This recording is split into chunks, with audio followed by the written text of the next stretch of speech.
If you translate what he said, I'll give my job to your mother. Ricardo Montero laughed loudly, pointing at Carmen as she served coffee in the elegant meeting room of the Thompson mansion. Chinese businessman Chen Wei had just spoken for 5 minutes straight in Mandarin, gesturing with growing frustration, and no one there understood a single word. The luxurious room, with a panoramic view of the Beverly Hills Gardens, witnessed yet another business morning that was rapidly falling apart. William Thompson, real estate mogul, sweated coldly as he watched his biggest international contract slip through his fingers. The interpreter had cancelled at the last minute, leaving everyone in an awkward situation in front of the Chinese billionaire. Carmen Silva, 48, a maid who had worked in that mansion for 7 years, lowered her eyes and continued serving coffee as she always did. Invisible. But outside the room, leaning against the wall in the hallway, her daughter Letitia listened to every word of that public humiliation. The 22-year-old had arrived early from college and was witnessing, once again, her mother being treated as an object of amusement. Ricardo, vice president of Thompson Enterprises, loved moments like this. It was his specialty to turn tension into comedy at the expense of those he considered inferior. "Go on, Carmen," he insisted with that cruel smile she knew so well. "I bet you understand everything Mr. Chen said. A hard-working woman like you must have learned Chinese washing dishes, right?" Laughter echoed through the room. Even William laughed nervously, desperate to break the tension that was costing millions. Chen Wei, however, did not find it funny at all. His dark eyes showed growing irritation at this lack of professionalism and obvious disrespect. Carmen kept her composure, as always. 30 years of working in family homes had taught her that reacting only made things worse. "I'm sorry, Mr. Ricardo," she murmured. "I don't understand any of this." "Of course you don't." Ricardo slammed his fist on the table, amused. "But how about we make an interesting bet, William? If your maid can translate what our Chinese friend said, I'll give her my job right here and now. How about it?" The room exploded with laughter. The idea was so absurd that even the security guards smiled discreetly. Carmen Silva, a black woman without a college degree, competing for the position of vice president with a Harvard-educated executive? The very concept was hilarious to those men in tailored suits.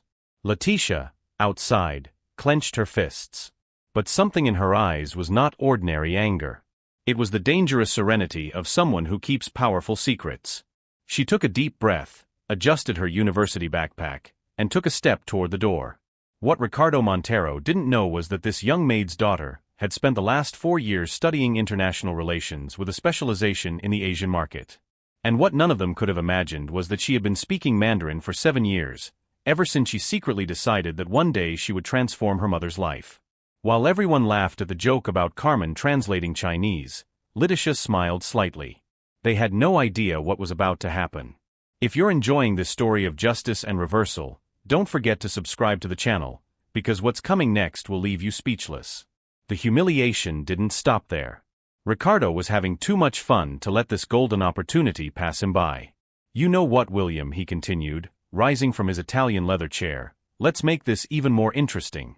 If your little maid can translate a single sentence of what our Chinese friend said, I'll not only give her my job, but I'll also pay for her daughter's college education." The laughter intensified. The idea of Carmen Silva, a black woman of humble origins, holding an executive position in a multimillion-dollar company was so absurd that even Chen Wei, despite not fully understanding Portuguese, picked up on the mocking tone and frowned even more. William Thompson, desperate to save the deal, motioned for Carmen to come closer. "Come here, Carmen. Let's end this joke." His voice carried that familiar condescension of someone who treats employees as entertainment for guests. Carmen walked to the center of the room, carrying the empty tray, feeling the weight of all those eyes on her. 7 years working in that house, 7 years of being invisible, and now she was being turned into a spectacle. "Mr. William, I really don't understand Chinese," she murmured, trying to maintain her dignity. "Of course you don't." Ricardo clapped his hands, as if applauding a comedy routine. "But how about trying anyway? Go on, say anything in Chinese. I bet Mr. Chen will love to hear your interpretation." From the hallway, Letitia watched every second of that humiliation. Her hands trembled not from nervousness, but from a controlled rage that had been building for years. She remembered perfectly the day she decided to study Mandarin, 3 years ago, when she heard Ricardo commenting to William about how these people never make an effort to grow in life. At that time, Letitia had just secured a partial scholarship for international relations and was working overnight shifts at a bakery to pay the rest of her tuition. When she learned that Thompson's company was expanding into the Asian market, she made a decision that would change everything. She would become fluent in Mandarin and one day, prove that competence has no color or surname. It took 3 years of waking up at 4 a.m. to study before work. 3 years of watching free video lessons on YouTube, downloading apps, practicing pronunciation alone in the mirror. 3 years of dreaming of the day when she could give her mother the life she deserved, far from that mansion where she was treated like furniture. "What are you waiting for, Carmen?" Ricardo insisted, now clearly irritated by her hesitation. "Or are you going to admit that you're just another unqualified maid who will never leave the place where she was born?" The phrase cut through the air like a blade. Chen Wei, who understood more Portuguese than he let on, felt his blood boil. In Chinese culture, publicly disrespecting someone, especially an older person, was one of the greatest offenses possible. Carmen lowered her eyes, but not out of shame.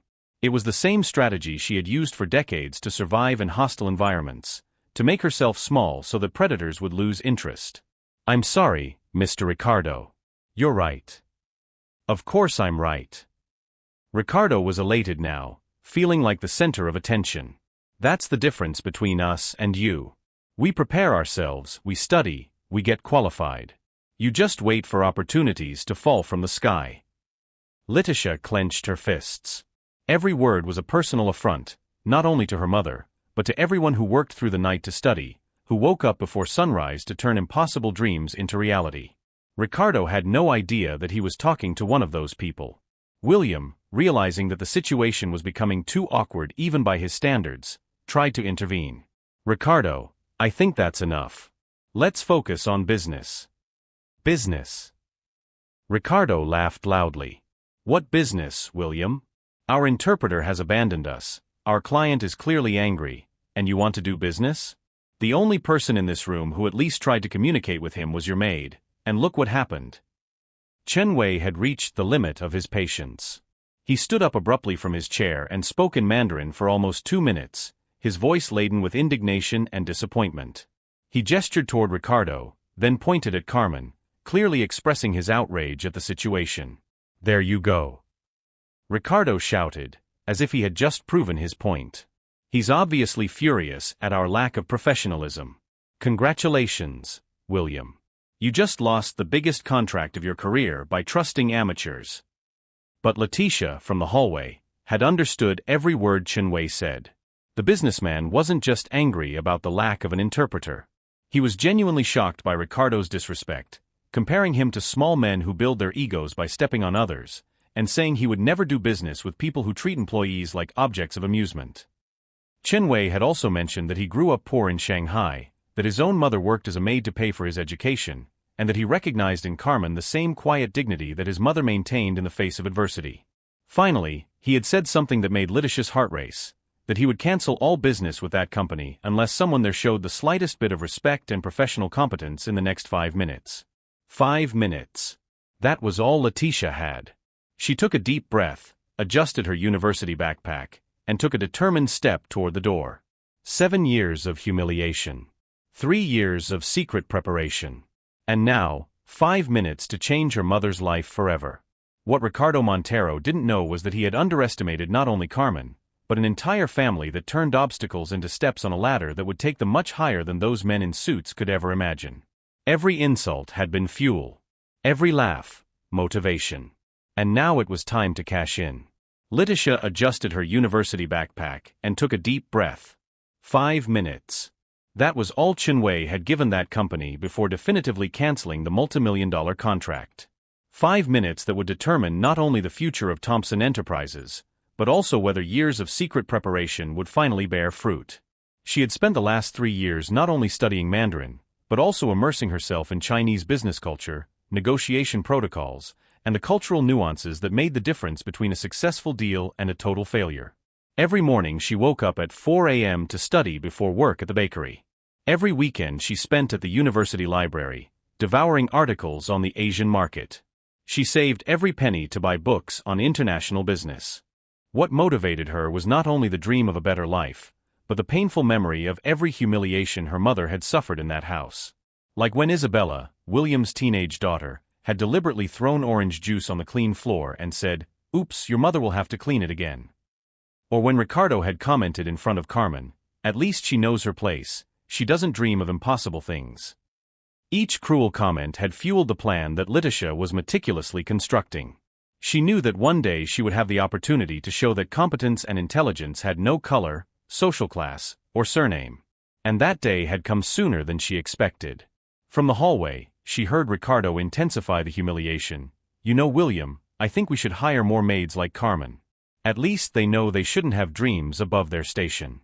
They don't think they're capable of things they weren't born to do." Chinwei spoke again in Mandarin, his voice laden with growing indignation. "This man is a disgrace to any serious company. How can I entrust my investments to people who treat employees as objects of amusement?" he said in Mandarin, gesturing impatiently. Letitia knew she needed a strategic entrance. She couldn't just burst into the room like a desperate student. She needed instant credibility. That's when she noticed something that changed everything. On the side table near the door was Chinwei's document folder, open, displaying contracts in traditional and simplified Mandarin. She approached discreetly and quickly photographed 2 pages with her cell phone. In seconds, she had formulated a perfect strategy. She knocked gently on the conference room door. "Excuse me," she said, entering with a professional demeanor. "I'm Letitia Silva, from UCLA's International Relations Consulting firm. I'm here to solve the communication problem you're facing." The entire room turned to look at her. Ricardo frowned, confused. William blinked several times, trying to process the information. Carmen's eyes widened, recognizing her own daughter, but not understanding what was happening. "Excuse me, but who called you?" Ricardo asked, his voice laden with disdain. "And more importantly, who said we need consulting from from a young black woman?" Letitia finished, with a serene smile. "Interesting that this is your first concern, Mr. Ricardo. But let me explain why I'm here." She addressed Chinwei directly and said in perfect Mandarin, "Mr. Chun, I apologize for the disrespectful environment you are facing. I have come to offer my professional translation services so that we can resolve this situation appropriately." Chinwei stood up immediately, his eyes lighting up with relief and surprise. "Finally, someone who speaks my language correctly," he replied in Mandarin. "Where are you from? Your pronunciation is exceptional." "I'm from Los Angeles, Mr. Chun, but I've studied Mandarin intensively over the past few years, specializing in Sino-American business negotiations," Letitia replied in fluent Mandarin. Ricardo was speechless. William tried to understand how a young black woman had appeared out of nowhere speaking fluent Chinese. And Carmen watched her daughter with a mixture of pride and concern, fearing that Letitia might lose everything by exposing herself in this way. "Wait a moment," Ricardo stood up, pointing at Letitia. "Aren't you the maid's daughter?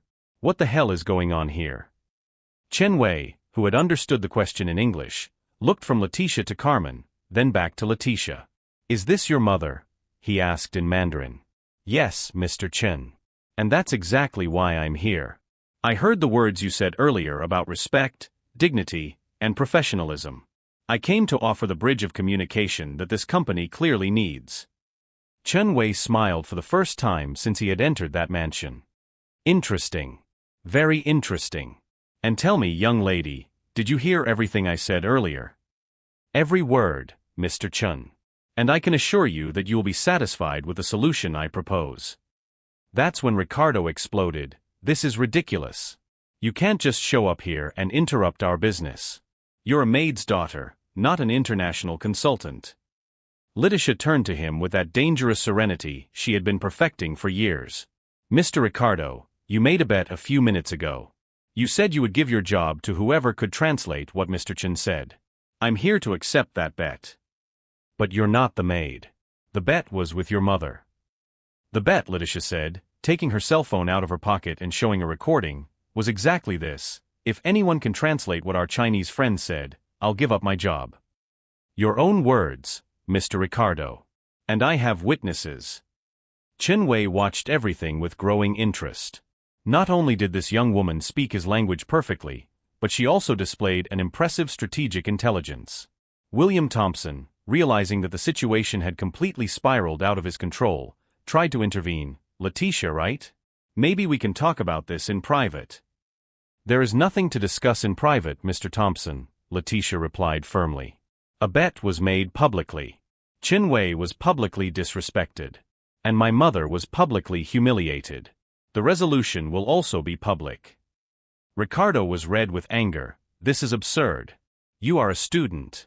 You can't just. I can't what, Mr. Ricardo? I can't be competent. I can't speak languages. I can't have ambitions beyond those you deem appropriate for my color and social class. The room was completely silent.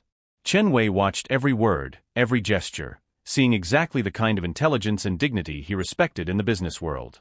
That's when something unexpected happened.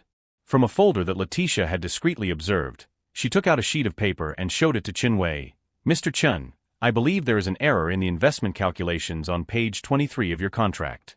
The figures in yuan do not exactly match the conversion to dollars presented. Chen Wei took the document, examined it quickly, and his eyes widened. You're right. How did you see that? Because I studied not only your language, Mr. Chen, but also your market. I know that details like this may seem small, but for Chinese businesspeople, accuracy is fundamental. At that moment, everyone in the room realized that they were no longer dealing with a simple student taking advantage of an opportunity. They were dealing with someone who had meticulously prepared for this moment, someone who had turned years of humiliation into fuel for impressive competence. Ricardo felt the ground disappear beneath his feet. William Thompson realized that everything was changing rapidly. And Carmen, for the first time in 7 years in that house, felt a pride that warmed her chest like fire. But what none of them knew yet was that Letitia had saved the best revelation for last. What she was about to show would not only save the contract, but completely rewrite the rules of that game. Every second of preparation, every early morning of study, every silent humiliation had been a step building the staircase to this exact moment, where underestimation would become the greatest weapon against those who believe that power comes from birth, not merit. Letitia took a deep breath and looked directly at Chen Wei.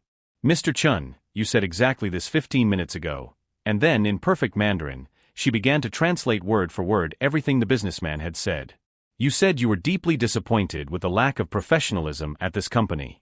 That you expected to find serious partners, but instead found an environment where employees are publicly humiliated for the entertainment of incompetent executives. Ricardo felt the blood freeze in his veins. Chen Wei nodded vigorously, confirming every word. Letitia continued relentlessly. You mentioned that you grew up poor in Shanghai, that your mother worked as a maid to pay for your education, and that you would never do business with people who treat workers as objects of amusement. William Thompson was pale. Each revelation was a bomb exploding within his plans for international expansion. But the most important part, Letitia continued, was when you said you would cancel all business with this company unless someone demonstrated real competence in the next 5 minutes. And that 5 minutes ended exactly 2 minutes ago. The room was deathly silent. Ricardo desperately tried to intervene. That's impossible. She can't just. Can't what? Chen Wei stood up, speaking in slow but firm English. She translated everything perfectly. Every word. How do you explain that, Mr. Ricardo? That's when Letitia took her cell phone out of her pocket. Mr. Chen, may I show you something that I believe will be of interest to you? She showed him the screen. It was a simultaneous translation app that she had developed as her final university project, specifically for Sino-American negotiations. Chen Wei's eyes widened. You created this? Yes, sir. It's my final project for my degree in international relations. The app identifies not only words, but also cultural nuances and specific negotiation protocols between Chinese and American companies. Ricardo was falling apart. William, you can't seriously be considering. Considering what, Ricardo? William turned to him with a restrained fury he had never shown before. Considering that a 22-year-old woman saved a contract that you almost completely destroyed? Considering that she demonstrated more competence in 10 minutes than you have in 8 years? Chen Wei took Letitia's cell phone and examined the app. How many people have access to this? For now, only me, Mr. Chen. But I can license it to companies that truly value intercultural communication. And how much do you want for an exclusive license? Letitia smiled. It depends on the package, Mr. Chen. Exclusive license for your business group, $500,000. Personal consulting for expansion into the American market, another $300,000 per year. And if you include cultural protocol management for all your investments in the Americas, she paused deliberately, $1 million annually. The entire room was speechless. Chen Wei smiled for the first time since entering that mansion. It's a deal. Ricardo slumped into his chair as if he had been punched. $1 million? She's asking for $1 million. And I'm paying, Chen Wei replied dryly. Because real competence is worth every penny. He turned to William. Mr. Thompson, I have a proposal. Keep the original contract with one condition. This young lady will be my official representative in all dealings with your company. William looked at Letitia, then at Ricardo, who was sweating as if he were in a sauna. What about the position that was promised? About that, Letitia opened the folder she had brought with her. I have here the complete recording of the bet made by Mr. Ricardo. She pressed play on her cell phone.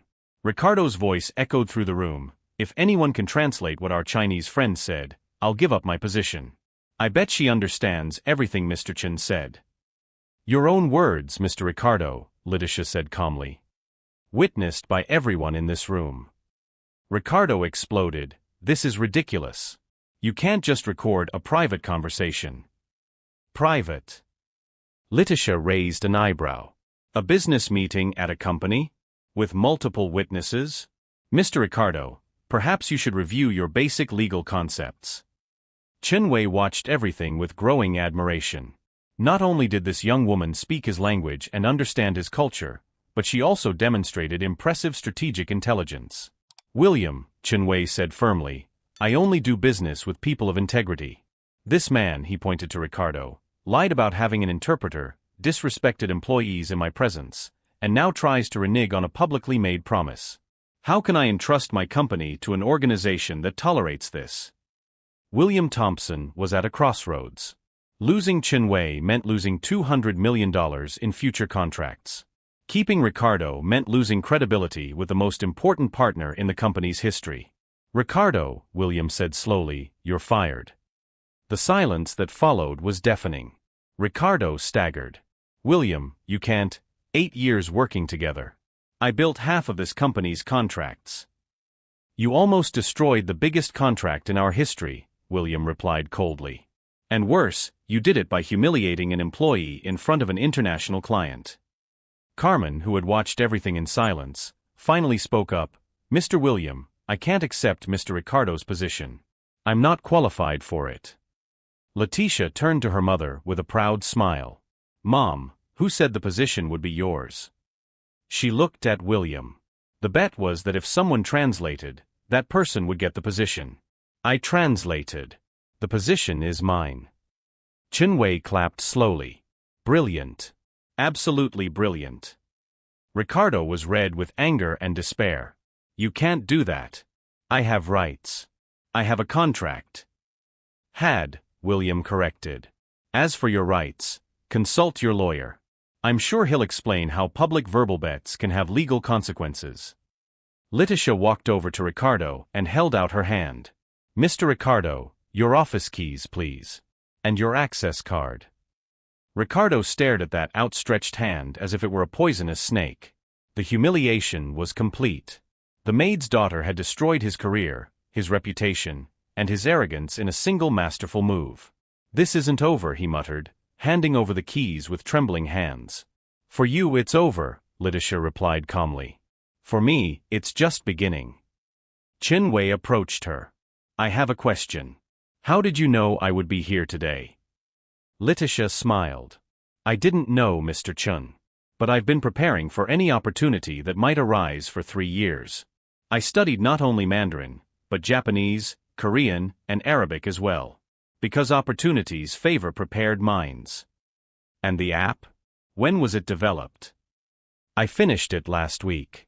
I hadn't even presented it to the university yet. Chen Wei laughed in admiration. You turned years of humiliation into fuel for excellence. That is true intelligence. Ricardo left the room like a ghost, carrying only his shattered dignity and an uncertain future. Outside, he heard the negotiations continue without him, heard Chin-Wei close million-dollar deals with a company where he had worked for 8 years, but now mediated by the young woman he had completely underestimated. Alone in the hallway, Ricardo finally understood the lesson that had cost him his career. Never underestimate someone who is hungrier for success than you are sure of your superiority. But was this really Letitia's last card, or were there even more surprises in store for those who thought they knew the full extent of her intelligence? 6 months later, Letitia was in her office on the 20th floor, now as Vice President of International Relations at Thompson Enterprises. Her first decision as an executive had been to hire Carmen as quality supervisor, with a salary 3 times higher than that of an employee. Chen-Wei became not only a business partner, but also a personal mentor. Letitia's app had already been licensed to 15 multinational companies, generating an annual income of $3 million. She used part of the money to open a free language school in underprivileged communities.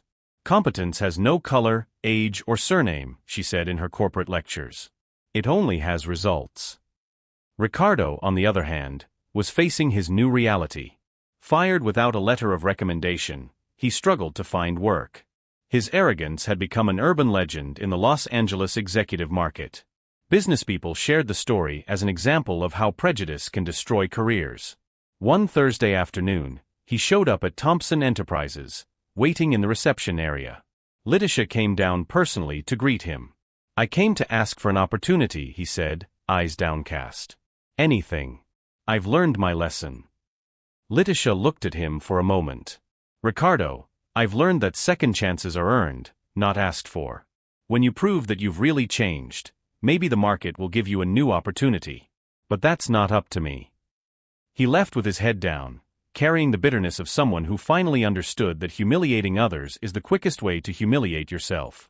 Carmen, now respected and valued, smiled as she watched her daughter transform not only their own lives, but also positively influence dozens of young people who attended the language school.